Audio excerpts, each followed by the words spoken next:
and welcome to my channel. Well, it's just to give you a little update on my down the flashlight rabbit hole and how it's been going. For the longest time, what started me into the more advanced or more modern flashlights was Olight, and I still like them for the simpler lights, like the i5T,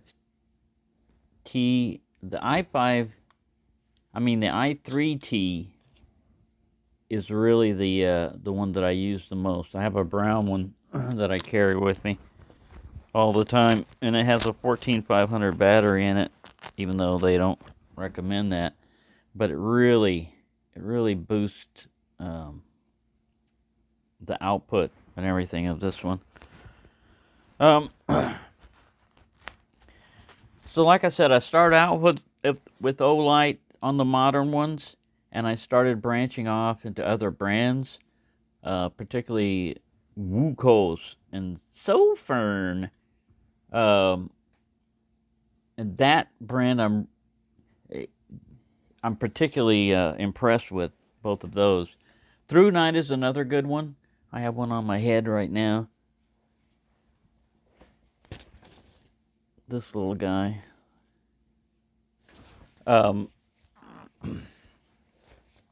What I found is you can get pretty good flashlights, usually for a lot less money than Olight in most cases.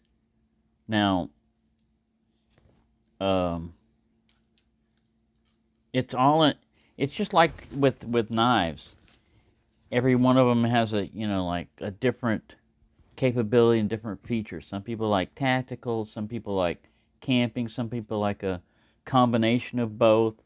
I found it's good not to try to get one flashlight to do everything, because it's going to be bad at that. Get it more specialized. Like if you want a floody light, then get a floody light. If you want a spotlight, get a spotlight type thing. And not try to have one do everything. Now, when I get into things, just like when I started getting into traditional pocket knives, I tend to go crazy for a little bit and then taper off. I'm in the middle of my tapering off, trying to, but I've ordered 4 more flashlights. Yeah, like, I need more flashlights. Well, they come in handy.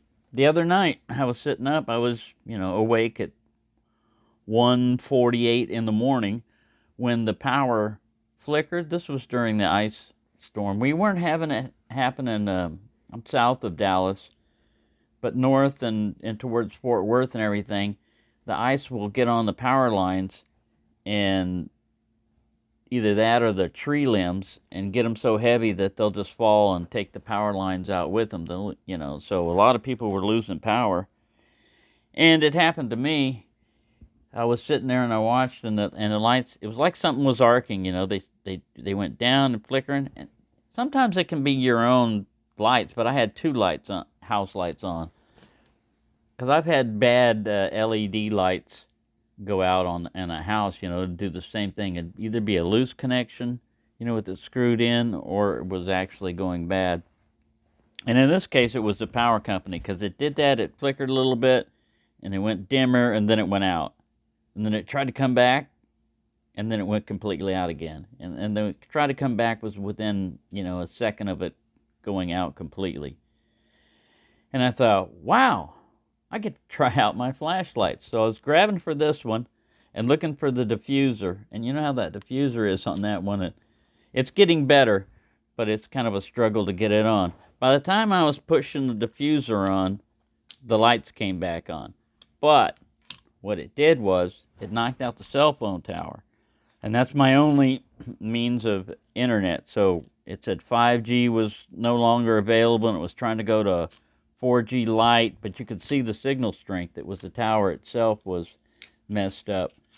So for a whole day, basically, even though the power came back on, by the time I got the diffuser back on, the power came back on. So it was only off for maybe 15, 20 seconds, but it was enough to make the clock need to be reset on the microwave. And it was enough to really screw up a cell phone tower. There's something about those, you know. Usually they used to have backup generators and everything else, so that if a power went out, they could still maintain, even if they didn't have generators, they had battery packs with inverters so that they could maintain their power for a little while. I don't know what happened, but this is T-Mobile network. So anyway, I wasn't able to watch any videos. I use the internet mostly for my source of information and everything else. So it's back to, you know, TV news channels if you want to know what's going on with the news, or a scanner, stuff like that. But anyway, it just made me think, wow, you know, having a flashlight. Now, again, I used to be where I only had like 1 or 2 flashlights, and that's pretty much what I use and everything. But when I started getting into the Olights and everything, you know, they have sales all the time, and they push their products, and they are very well machined. They're pricey. You know, a similar light like this from TrueNight would be half the price, something like that. But I mean, you get what you pay for. This one has performance, everything, but what got me with Olight, what gets me with Olight on most of this is the proprietary battery thing, and that's the same way with this one right here. For the longest time, I've been looking for a spare one of these proprietary batteries, and they don't keep them in very long, and when they do, they sell out. And normally this would be like a CR123A you could just pop in, this size of a flashlight. You could just pop one in and you'd be good to go. But because it's a proprietary battery and the negative and positive are on the same thing, you're stuck with this. And they've been out of these for long. They're now back in stock at Olight. They've been out of these for the longest time, and this guy is losing power. He'll take a full charge and everything, and he'll sit there just by looking at the battery status thing. He'll turn the light on, and instead of this thing being green, it'll come up orange.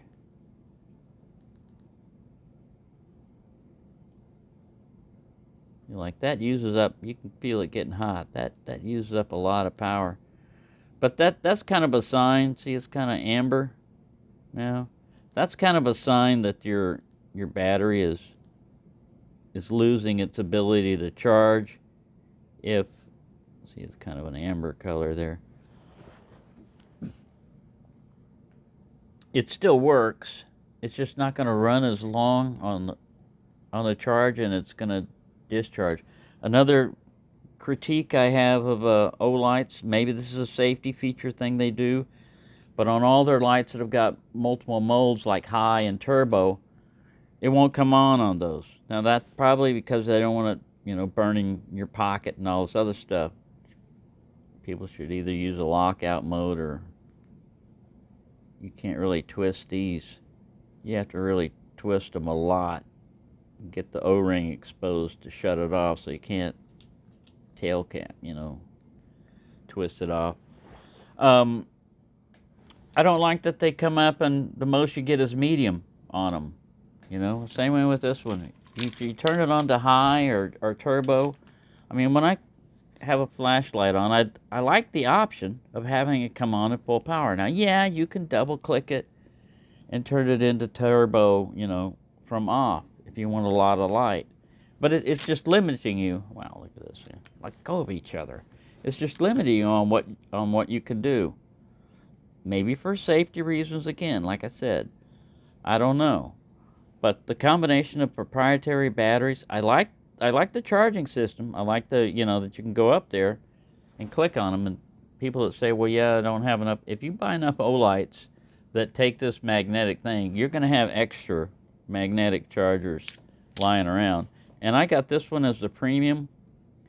So it came with a little charging case with it also. So it'll charge like 3.7 times from discharge just by dropping it in the case. So that's useful and handy.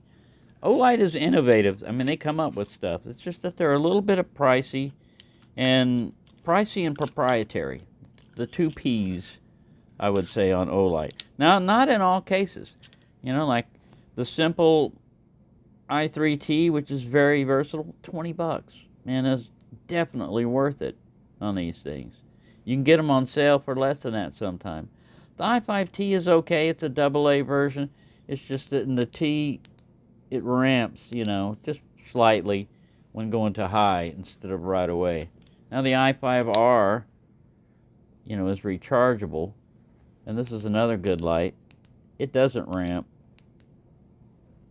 You know, it just like boom goes there. So yeah, they're good lights. This is an AceBeam PokeLight. This one you can select it, low, medium, or high, and whatever you last left it on, that's what it's going to come on. The clicky switch is more, takes more force to go down. You can still momentary it and everything, but this is also a very good light, and it'll take anything.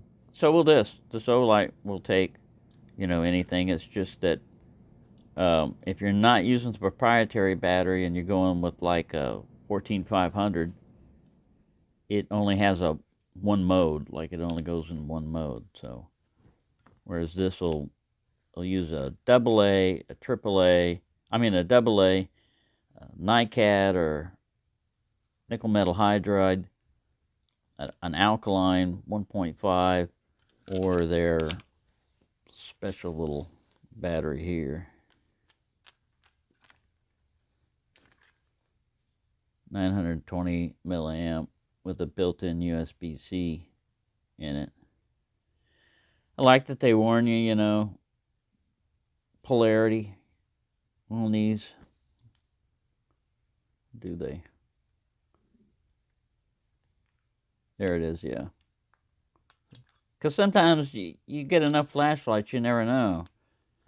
Of course, most of them have protection circuits in it, so it's not going to do anything wrong. But it's usually not a good idea if you've ever done battery chargings and connected, you know, like car batteries, connect the wrong ends up or something, you'll get a nice little arc. That doesn't happen on these. So yeah, so I got 4 more lights coming in.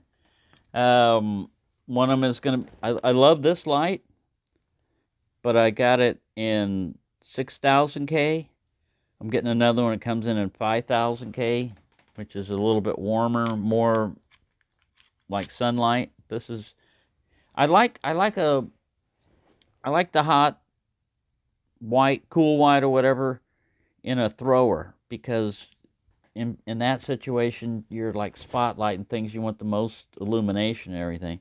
But for an EDC thing, I've really noticed a difference, you know, like this one's in 4000K. The SC11, this is 4K, and I just like that color tint better. You can't really tell it that much on this, but that color tint looks a lot better to my eyes than the harsher ones. And it all depends on what you're using it for. Like I said, so Fern, this is good because you can put a longer tube on this. Put an 18650. This has got an 18340. I'm trying to remember all these different numbers. Maybe it's 18350. That's not the battery it came with. Separate battery. But yeah, that's just kind of like my ramblings on flashlights. I'm getting more of them coming in. I still like knives. I'm still getting knives and stuff like that. It's just this one of my little tangents. I'll get off on something like flashlights. It's another hobby, and I can only afford one at a time. You know, one hobby at a time. So I'm still getting knives, but the flashlights are digging into the knife budget a little bit. You know, like, I think I'll get this. And what about a knife? Well, I've got enough knives right now. I need more flashlights. No, you don't. You don't need either one as much, but you got to do something, you know, to keep yourself entertained and keep yourself happy. And if it means going after different colors, or you've got a favorite brand or whatever you like to follow, then go ahead. I'm not knocking any of these brands. I think they're all good. They all have their pluses and minuses, and you just decide what you like. I'm just saying that from the same way I start off on like flipper knives when I was starting to get into modern knives, and then switch to traditional with Olight. I'm switching away from them and going to more budget type of lights that a lot of times offer more features and better emitters, more choices at a lower price. So it's kind of a budget thing, but it doesn't. It's just like going to Rough Rider knives. You think, oh, well, if you're gonna go traditional, you need to get GEC or something, that's really well made. Well, not if you're just starting off and you're curious about it. If you don't know if you like a canoe pattern or not, why spend $60 to $300 or something on one of those when you can spend $20 and find out if you like the pattern? So that's kind of my approach on these lights. If this light right here costs like 20 something dollars. This light right here costs $69. There's advantages and disadvantages to both, but I can get like 3 of these for the price of 1 of these. So again, it's that quantity, not necessarily over quality. This one, it is made a little bit less well made than the Olight. And one of the things I noticed on this particular one is they didn't quite center that LED in there. You don't really notice it, just kind of like looking at it. But if you take the beam on a wall and you're rotating it, you'll see a little bit of oblongness, a little instead of a complete oval. It's a nitpicky thing, for something that small. It's no big deal, but I'm just saying there's a difference in build quality on these sometimes. So I think I've waffled and rambled on long enough about flashlights. But yeah, it can be a rabbit hole, and I'm right in the middle of it. But I got plenty of light, and this is not. I didn't bring out my keychain lights or my other ones and stuff like that. So, Olight is going to have a sale again, and I wasn't going to get anything, but I am going to get a replacement battery for this guy, because this has been, you can tell, it's been one of my most carried lights, and I like it for its compact size. Now I have a Sofern SC21 Pro coming in.